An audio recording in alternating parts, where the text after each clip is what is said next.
President Biden could end this crisis and prevent a war with Russia by doing something very simple, guaranteeing that Ukraine will not become a member of NATO.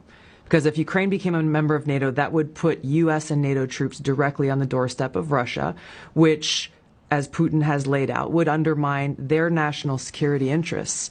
The reality is that it is highly, highly unlikely that Ukraine will ever become a member of NATO anyway. So the question is, why doesn't President Biden and NATO leaders actually just say that and guarantee it?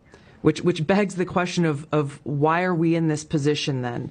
If the answer to this and preventing this war from happening is very clear as day, and really it just points to one conclusion that I can see, which is they actually want Russia to invade Ukraine.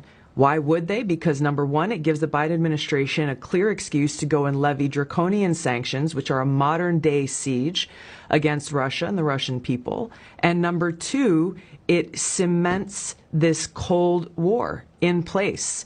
The military-industrial complex is the one that benefits from this. They clearly control the Biden administration. Warmongers on both sides in Washington have been drumming up these tensions. If they get Russia to invade Ukraine, then again, it locks in this new Cold War. The military-industrial complex starts to make a ton of more money than they have been in fighting al-Qaeda or making weapons for al-Qaeda.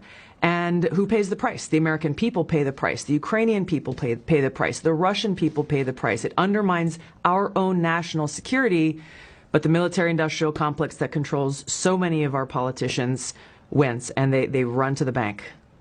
You've seen this from both sides as a lawmaker and a member of our armed forces, so I think you've got a credible view on this. I've looked at this carefully, Tucker, and I have yet to find any benefit that a political leader has used or could use to justify this to the American people. All you hear is like, well, we have to defend democracy. We have to defend this democratic country of Ukraine. But as you know very well, this current president, shuts down, arrests political opposition.